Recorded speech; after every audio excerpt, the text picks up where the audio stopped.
আমার ভাইরা বন্ধুরা, যুবক, দিনের নবী, মায়ার নবী, তিনি উম্মে হানির ঘরে শায়িত।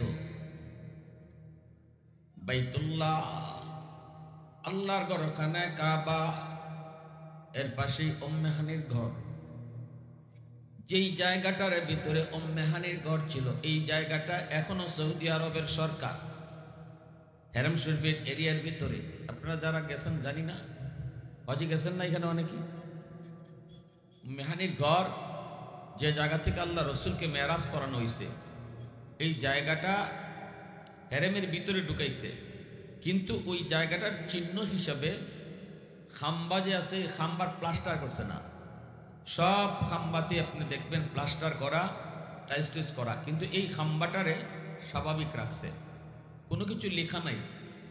সৌদি আরবের উলামায়ে কেরাম ওই বিশেষ বিশেষ জায়গাগুলোর জন্য আলাদা কোনো সাইনবোর্ড লাগায় রাখে না, ভয়। কারণ মানুষ যদি আবার বিদআতে জড়িত হয়ে যায়, আবার যদি অতিভক্তি করতে গিয়ে এখানে আবার অন্য কিছু করে ফেলে, এজন্য হালকা হালকা কিছু ইশারা রাখছে, যেটা উলামায়ে কেরাম বোঝে। বাংলাদেশ থেকে যত বড় বড় উলামায়ে কেরাম যান, আপনি ওই জায়গাটার মধ্যে গেলে ওনাদেরকে পাইবেন। কারণ উলামায়ে কেরাম হেরেম শরীফের যে উম্মে হানির ঘরে, ওই জায়গায় যেখান থেকে রসুলের মেরাজ শুরু হয়েছিল, এই জায়গার মধ্যে তারা বসা থাকেন এবং এখান থেকেই তারা নামাজ আদায় করেন। ওই জায়গা থেকে জিব্রাইল মারফতে আমার রসুলকে আল্লাহ পাক মেরাজ করাইছে। কোন বৎসর? যে বৎসর নবীজির পেরেশানির বৎসর, আল্লাহ রসুলের খুব পেরেশান। এই বৎসর নবীজির চাচা আবু তালিব যদিও কালেমা পড়ে মুসলমান হন নাই, কিন্তু নবীর জন্য বহুত বড় সাপোর্ট ছিলেন, তিনি মারা গেছেন। নবীজির কলিজার টুকরা প্রিয়তমা স্ত্রী আম্মাদান খাদিজাতুল কুবরা রাদিয়াল্লাহু তাআলা আনহা, যে নারীর অবদানের কথা মুসলমান মাত্রই কখনো ভুলতে পারবে না। ইসলাম কোনোদিন আম্মাদানের অবদান আর কুরবানির কথা ভুলতে পারবে না। এতদূর পর্যন্ত ইসলাম গড়ায় আসার, প্রচার প্রসার হওয়ার পিছনে সবচেয়ে বেশি অবদান যার, তিনি একজন মহিয়সী নারী, আমার আপনার মা, রসুলের প্রিয়তমা স্ত্রী আম্মাদান খাদিজাতুল কুবরা রাদিয়াল্লাহু তাআলা আনহা। ইসলামের ইতিহাসে সর্বপ্রথম যিনি মুসলমান হওয়ার সৌভাগ্য অর্জন লাভ করেছেন, যিনি সর্বপ্রথম মুসলমান হয়েছেন, তিনি কোনো পুরুষ নন, একজন নারী। আর তিনি কে? আমার আপনার নবীর প্রিয়তমা স্ত্রী আম্মাদান খাদিজাতুল কুবরা রাদিয়াল্লাহু তাআলা আনহা। এই বছর ইনিও ইন্তেকাল করছেন। নবীজি তায়েফ গেছেন একটু সান্ত্বনার জন্য। তায়েফের মানুষ রসুলকে নির্যাতন করছে। এই দেখেন কতগুলা ঘটনা এক বৎসরে ঘটছে। রসুল পেরেশান। তখনই আল্লাহকে, দোস্ত, এই টেনশনের বৎসর তোমার একটু সান্ত্বনা দেওয়ার জন্য আমি আল্লাহ তোমাকে আমার কাছে নিয়ে আসতেছি। রসুলকে মেরাজের সফর করাইলেন পেরেশানি দূর করার জন্য। জোরে করে সুবহানাল্লাহ। আমার ভাইরা বন্ধুরা, যুবক, জিব্রাইল মারফতে নবীকে বোরাকের পিছনে পিছনে সওয়ার করায়, সংক্ষেপে বলবো, উদ্দেশ্য আমার সামনে। আল্লাহর নবী মা রাসূলে করিম সাল্লাল্লাহু আলাইহি ওয়াসাল্লাম কি বাইতুল মাকদিস, মসজিদে আকসার সামনে নিয়ে হাজির। আদম নবী থেকে নিয়ে সকল নবী এখানে জমা।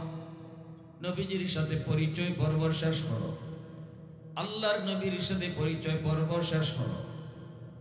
আহলান সাহলা জানায় সবাই সুস্বাগতম জানাইলেন। এরপরেই আল্লাহ পাক বলতেছি, জিব্রাইল আজান দাও, আজান। মসজিদে আকসায় নামাজ হবে। জিব্রাইলে আমিন আজান দেওয়া শুরু করে দিলেন। আল্লাহু আকবার, আল্লাহু আকবার, আশহাদু আল্লা ইলাহা ইল্লাল্লাহ, আশহাদু আন্না বলি জিব্রাইল থেমে গেছেন। আল্লাহ পাক জিজ্ঞেস করে, জিব্রাইল থামছো কেন? জিব্রাইল কইল, মালিক, কোন নবীর নাম নিব? আদম নবী থেকে নিয়ে ঈসা নবী পর্যন্ত সকল পয়গম্বর এই জায়গায় তুমি জমা করেছো। কোন নবীর নাম নিব গো মালিক? আদম নবীও তো এই জায়গায়, নূহ নবীও এই জায়গায়, ইব্রাহিম খলিলুল্লাহ এই জায়গায়, তোমার বন্ধু এখানে হাজির। ও মালিক, কোন নবীর নাম নেব? আল্লাহ পাক রব্বুল আলামিন তখন বলতেছে, জিব্রাইল কি প্রশ্ন করেছ? সকল নবীরে আমি আল্লাহ জমা করেছি আমার বন্ধুর পিছনে নামাজ পড়ানোর জন্য। আজ বন্ধু হবে ইমাম, সকল নবী হবে মুক্তাদি। আর আজানের ভিতরে কোন নবীর নাম নিবা? এই প্রশ্ন তুমি কেমনে করেছো? দেরি করো না, দেরি করো না, তাড়াতাড়ি করে আমার বন্ধুর নাম ঘোষণা করো। আল্লাহু আকবার জোরে করো। আজানের ভিতরে আমার আপনার নবীর নাম ঘোষণা হয়ে গেল। আজানের পর্ব শেষ হলো। এইবার আল্লাহ বলতেছে, জিব্রাইল সকল নবীদেরকে বলো মসজিদের ভিতরে কাতার বন্দী হওয়ার জন্য। নামাজ 2 রাকাত নামাজ হবে। সামনের কাতারে জলিলুল কদর পয়গম্বর, বড় বড় নবীগণ সামনের কাতারে। নবীজি বলেন আমিও সামনের কাতারে, জিব্রাইলও সামনের কাতারে। হঠাৎ করে দেখি জিব্রাইল ইকামত দেওয়া শুরু করে দিয়েছেন, অথচ ইমাম কে হবে কেউ জানে না। ইমামের জায়গা এখনো খালি। রাসূল বলেন আমি নিজেও জানি না। আজকের এই জামাতের ইমামতি আমাকে করতে হবে। সুবহানাল্লাহ। ইকামতের পর্ব শেষ। আল্লাহ নবী বলে, ভাই জিব্রাইল আজানও শেষ, ইকামতও শেষ, ইমাম সাহেব কোথায়? ইমামতি কে করব? জিব্রাইল আমার আপনার নবীর হাত মোবারক আস্তে করে ধইরা তিনি মুচকে হাসি দিয়া কয়, নবী গো আজকে এত বড় জামাতের ইমামতি আল্লাহ আপনারে দান করেছে। আওয়াজটা আসতে হইছে সুবহানাল্লাহ, জোরে বলেন, আরো জোরে কন্যা সুবহানাল্লাহ। আল্লাহর নবী ইমাম, সকল নবী নবীর পিছনে মুক্তাদি। নবী হলেন মুক্তাদা, সব নবী হলেন মুক্তাদি। নবীজি ইমামতি করলেন। আল্লাহর নবীর পিছনে কারা কারা ছিল? 1,09,000,000 1,25,000-এর মতো পয়গম্বর এই জামাতে হাজির ছিলেন। শুধু নবী পয়গম্বর নন, আকাশের সম্মানিত ফেরেশতারাও এই জামাতে শরীক ছিলেন। এত বড় জামাতের ইমামতি করেছেন আমার আপনার নবী। আর একটু জোরে কোন আল্লাহু আকবার, আর জোরে আল্লাহু আকবার। এজন্যই কবি সুন্দর করে বলেছে, আই হাবিবে কিবরিয়া তুম পর সালাম, আই হামারে দিলরুবা তুম পর সালাম, দিল সদা कहता रहा तुम पर सलाम, ऐ इमामुल अंबिया तुम पर सलाम। मस्जिद अक़सा में जुमला अंबिया, मस्जिद अक़सा में जुमला अंबिया, मुक़्तदी थे और बिहा तुम मुक़्तदा, मुक़्तदी थे और बिहा तुम मुक़्तदा, ऐ हबीबे किबरिया तुम पर सलाम, दिल सदा कहता रहा तुम पर सलाम। মুসলমানের আওয়াজে বলি আল্লাহু আকবার। নবীজি রোম সম্রাটের কাছে চিঠি পাঠিয়েছেন মেরাজের সফরের শেষে। এখানে মাঝখানে কতটা বইলা যায়। নবীজি রোম সম্রাটের কাছে কালেমার দাওয়াত দিয়ে চিঠি পাঠিয়েছেন। রোম সম্রাট নবীজির কালেমার দাওয়াত পেয়ে সে মক্কার কোন লোককে তালাশ করতে লাগলো। রোম সম্রাট বলতেছে, দেখো মক্কার কোনো মানুষ পাওয়া যায়নি, আমি মুহাম্মদ সম্পর্কে একটু জানতে চাইবো। কারণ এলাকার মানুষে ভালো করে চিনে, এলাকার মানুষ একে অপরকে ভালো চিনে, ঠিক কিনা জোরে বলেন। তার বংশ কেমন, তার রক্ত কেমন, তার অতীত কেমন, তার বাল্যকাল কেমন, তার শিশুকাল কেমন, এটা এলাকার মানুষে ভালো জানে। এজন্য রোম সম্রাট কয়, মুহাম্মদ নিজের নবী দাবি করেন, আমাকে কালেমার দাওয়াত দিয়ে চিঠি পাঠাইছেন, যে নবী হয় তার সম্পর্কে একটু জানতে হবে। লোকটা সে কেমন, অতএব মক্কার কোন মানুষ আমার রোম রাজ্যের ভিতরে আসেনি, তোমরা বের করো। তালাশ করে করে তারা পেয়ে গেল, নাম হইল আবু সুফিয়ান, কাফেরদের লিডার। মক্কার কাফেরদের লিডার আবু সুফিয়ানকে তারা পেয়ে গেল। আবু সুফিয়ানকে রোম সম্রাটের দরবারে হাজির করা হলো। এইবার আবু সুফিয়ানকে রোম সম্রাট কয়, মিয়া মুহাম্মদকে তুমি চিনোনি? কই চিনি, ভালো করে চিনি। কই মুহাম্মদ তোমার বাড়ি থেকে তার বাড়ি কত দূর? আবু সুফিয়ান কই বেশি দূরে না, খুব কাছে। মুহাম্মদ রে শিশুকাল থেকে দেখছো? কয় হ, শিশুকাল, বাল্যকাল, যৌবনকাল সব দেখেছি। এবার একটু কৌতো দেখি, মুহাম্মদ তো নিজের নবী দাবি করে, আমাকে তিনি কালেমার দাওয়াত দিয়ে চিঠিও পাঠাইছে। এবার আমি তোমার কাছে জানতে চাই মানুষটা কেমন? মানুষটা আবু সুফিয়ান লিডার টেনশনে পড়ে গেল। কি কয়, কি কয়? যদি কই মুহাম্মদ খারাপ, তাহলে জিতা মিশা কথা। আপনারা এটা কি জাত মিশা কথা? আস্তা মিশা কথা, টাটকা মিশা কথা, ঠিক না? এই ধরনের টাটকা মিশা কথা আমি লিডার হইয়া কেমনে কই?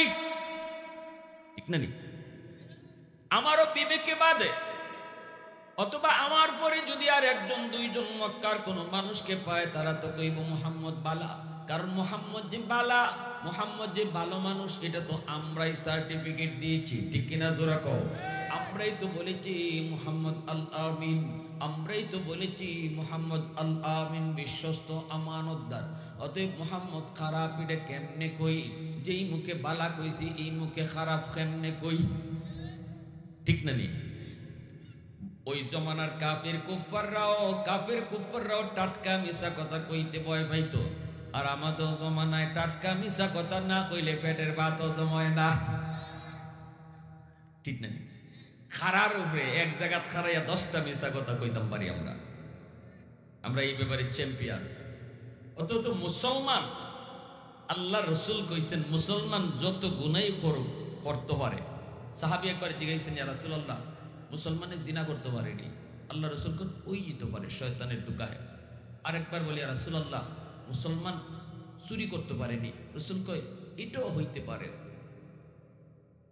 এবং জিগাইতে জিগাইতে সাহাবী বলতেছেন, ইয়া রাসূলুল্লাহ, মুসলমানে মিছা কথা কইতে পারেনি? আল্লাহ রসুল বলেন অসম্ভব, মুসলমান মিথ্যা বলতে পারে না। চিন্তা করছেন? আল্লাহ রসুল কইতেছেন মুসলমানের দ্বারা চুরিও হয়ে যেতে পারে, চুরি ডাকাতি। মুসলমানের দ্বারা জিনাবি বিচারও হয়ে যেতে পারে, শয়তানের দুকায় পইরা হয়ে যেতে পারে, কিন্তু মিথ্যা বলতে পারে? রসুল বলেন না, মুসলমান মিথ্যা বলতে পারে না। আর আজকে এই মিথ্যা কথা আমাদের জন্য ফানিবাদ, ঠিক না? নি আহা, যে মানুষটা একদম হাসতে হাসতে মিথ্যা বলতে পারে, তার দ্বারা দুনিয়াতে এমন কোন গুনাহ নাই সে পারত না। যে মিথ্যা কথা সহজে বলতে পারে, তার দ্বারা সব গুনাহ সহজ। মনে রাখবেন, এজন্য আল্লাহ রাসূল বলেছেন মিথ্যা সব গুনার মা, সব গুনার মা। মিথ্যা যে বলতে পারে, তার দ্বারা সব গুনাহ করা সহজ। এজন্য যে মিছা কথা ছাইরে দিতে পারবো, তার দ্বারা সব গুনাহ ছাইরা দেওয়া সহজ। এত বড় বিষয়।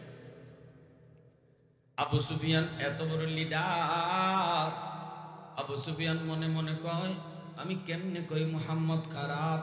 এটা তো একদম জিতা মিশা কথা, ডাহা মিশা কথা, টাটকা মিশা কথা হয় না। তাহলে যদি বলি মুহাম্মদ ভালো, তাহলেও তো বেজাল। বাদশাহ কইব ভালো যদি কও তাহলে মানো না কেন? প্রশ্ন জাগেনি না জাগে না? এবার আবু সুফিয়ান পড়ছে বড় বিপদে। আবু সুফিয়ান পড়েছেন বড় বিপদে। ইনি একটা ফাঁকি দিয়ে জবাব দিয়ে দিছে, ফাঁকি দিয়ে মানে এদিকেও না এদিকেও না, ধরতে পাওয়া যায় না। জবাবটা কি? জাহাপনা, আমি ভালো বলবো না, খারাপও বলবো না। আমি একটা ঘটনা শোনাই আপনারে। মুহাম্মদ কি কয় আপনি শুনেন। এই ঘটনা শোনার পর আপনি বলবেন মুহাম্মদ হাসা কয় না মিছা কয়, সত্য কয় না মিথ্যা কয়, মুহাম্মদ ভালো না খারাপ। এটা মুহাম্মদের একটা কথা আমি আপনাকে শোনাবো। এই কথাটা শোনার পর আপনি সিদ্ধান্ত নিবেন। আমি কিছু বলবো না। রোম সম্রাট কয় কি কও? কয় তাহলে শুনেন, মুহাম্মদ কয় রাতের অল্প সময়ের ভিতরে মুহাম্মদ বাইতুল্লাহ থেকে বাইতুল মুকাদ্দাস আল্লাহর ঘর মসজিদে আকসা পর্যন্ত সফর করেছে। জিব্রাইল মারফতে বুরাকের পিছে সওয়ার হইয়া আল্লাহ নাকি তার এত লম্বা সফর আল্লাহ তারে করাইছেন। এই দিকে দেখা যায় মসজিদে আকসায় সকল নবীদেরকে নাকি আল্লাহ জমা করেছেন, সেখানে নাকি জিব্রাইল আযান দিছেন, এরপরে নামাজ আদায় হয়েছে। মসজিদে আকসায় 2 রাকাত নামাজ হয়েছে, তিনি ইমামতি করেছেন, সকল নবী তার পিছনে নামাজ আদায় করেছেন। এরপরে এখান থেকে আবার উর্দু আকাশে তার ভ্রমণ শুরু হয়েছে, আল্লাহর কাছাকাছি পর্যন্ত চলে গেছেন, সেখানে আল্লাহর সাথে তার কথা হয়েছে। আল্লাহর সাথে কথা কইয়া নামাজ লইয়া আবার তিনি ফিরে এসেছেন। ওই যেই ঘরে ফিরে এসেছেন, এই ঘর পর্যন্ত তার এত লম্বা সফরে সময় নাকি ব্যয় হয়েছে মাত্র যেই বিছানা থেকে উঠে গেছেন, এই বিছানার গরম এখনো ঠান্ডা হয় নাই। আল্লাহু আকবার।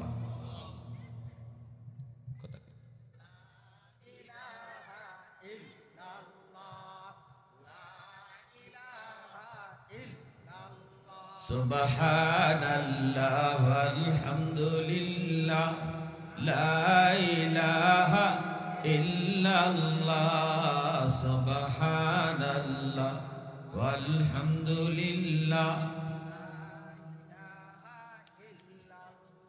লা ইলাহা ইল্লাল্লাহ লা ইলাহা ইল্লাল্লাহ সুবহানাল্লাহ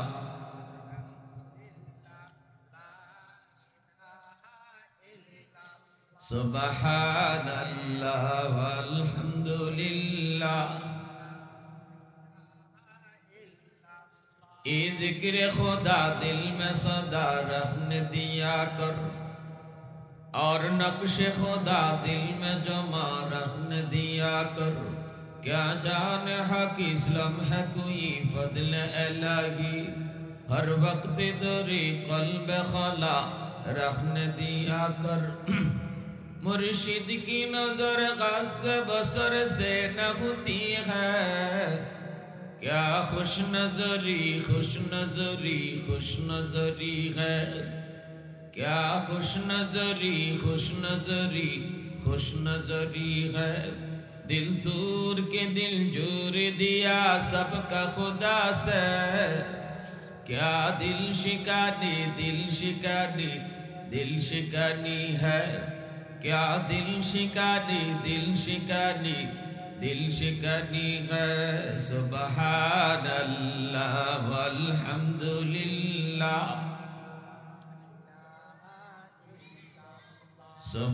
सुबहानल्लाह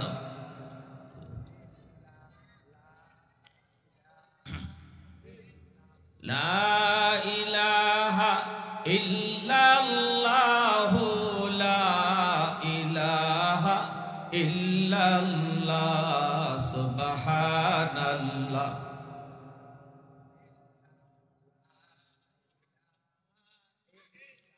ला इलाहा इल्लल्लाह मुहम्मदुर रसूलुल्लाह।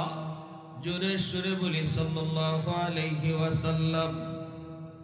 ঐতিহ্যবাহী আকানগর আলোর পথ ইসলামী সংগঠনের উদ্যোগে আয়োজিত আজকের তাফসীরুল কুরআন মাহফিলের সম্মানিত সদরি ইজলাস, সভাপতি সাহেব, উপস্থিত জাতির বিবেক, জাতির কর্ণধার, এ জাতির সূর্য সন্তান, মঞ্চে আসীন উলামায়ে কেরাম, অত্র এলাকার মুরব্বিয়ানে আযম, কলিজার টুকরো যুবক, পর্দার আড়ালে পর্দানিশীন সম্মানিত মা ও বোনেরা, মুআজ্জাজ হাজিরিন, আমরা বড়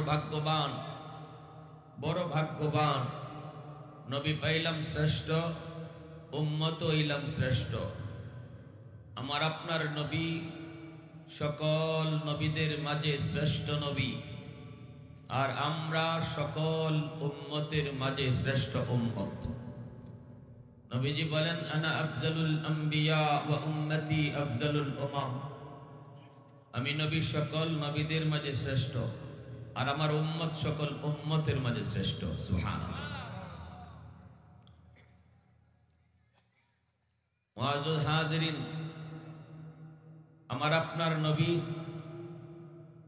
আসছেন দুনিয়াতে সবার পরে, কিন্তু মর্যাদা আর শ্রেষ্ঠত্ব আর সম্মান আল্লাহ দান করছেন সবার উপরে, ঠিক না? নি আইছেন সবার পরে, দামি হইছেন সবার উপরে।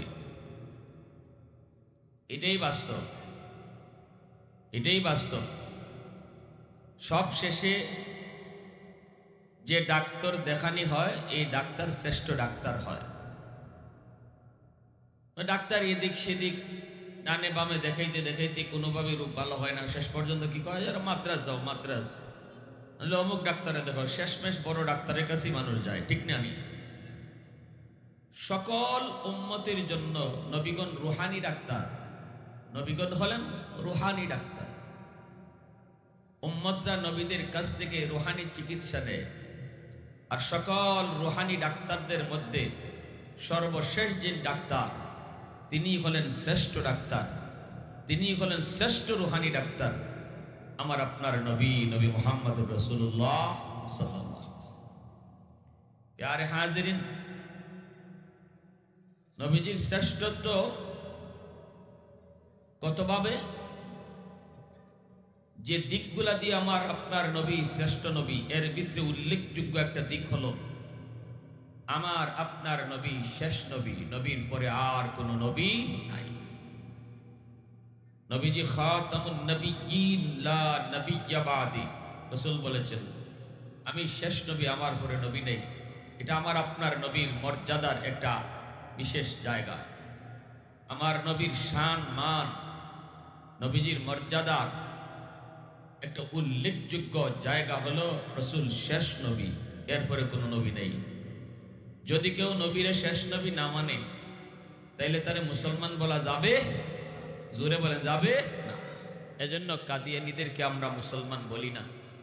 কাদিয়ানীরা মুসলমান নয়, অমুসলিম। কেন? কারণ আমার আপনার নবীরে এরা শেষ নবী মানে না। একজন নবীরে যদি শেষ নবী না মানে, সে যতই মুসলমান দাবি করুক, সে কখনো মুসলমান হতে পারে না। এমনি ভাবে আরবি মাস চলছে এখন শাবান মাস, এর আগের মাসটা গেছে রজব মাস, ঠিক না? রজব মাসে আল্লাহ পাক রব্বুল আলামিন আমার আপনার নবীর একটা ঐতিহাসিক সফর করাইছেন, যে সফরটা কোন নবীর আল্লাহ করার নাই। এত বড় ঐতিহাসিক সফর, যে সফরটা আল্লাহ শুধুমাত্র আমার আপনার নবীরে করাইছে। এটা আমার নবীর আলাদা শান, এটা আমার নবীর আলাদা মান। কি সেই সফর? রাতের অল্প সময়ের ভিতরে বাইতুল্লাহ থেকে বাইতুল মাকদিস, মসজিদে আকসা ফিলিস্তিন, বাইতুল্লাহ হইল মক্কা আর মসজিদে আকসা হইল ফিলিস্তিন, 1000 মাইল আল্লাহ রাতের অল্প সময়ের ভিতরে বোরাকের পিঠে সাওয়ার করায়া জিব্রাইল মারফতে আমার আপনার হাবিবকে সফর করাইছেন। সেই মসজিদে আকসায় বাইতুল মুকদ্দাসে 1.25 লক্ষ নবীকে আল্লাহ আগে জমা করছেন। আদম নবী থেকে নিয়ে ঈসা নবী পর্যন্ত সব নবী মসজিদে আকসায় ছিলেন। আর সবাইকে আল্লাহ জানাইছেন আমার বন্ধু আসতেছে, আমার বন্ধু আসতেছে। আজকের এই মজমার প্রধান অতিথি হবে আমার বন্ধু, যে শেষে আসতেছে। আল্লাহু আকবার। সকল নবীদের সাথে পরিচয় হয়েছে। এখানে নবী 2 রাকাত নামাজ পড়াইছেন, আল্লাহ রাসূল ইমাম হইছেন। সব নবীর আল্লাহ জানাইছেন যে আজকে মসজিদে আকসায় 2 রাকাত নামাজ হবে, আর তোমরা নামাজে দাঁড়াইবা, ইমামতি করবে আমার বন্ধু মুহাম্মদুর রাসূলুল্লাহ সাল্লাল্লাহু আলাইহি ওয়াসাল্লাম। আল্লাহর নবী এই যে মেরাজের সফর, এই সফর থেকে নবীজি কি নিয়ে আসলেন? আমার আলোচনার মূল উদ্দেশ্য হইল ওইটা। সফর থেকে নবীজি কি নিয়ে আসলেন?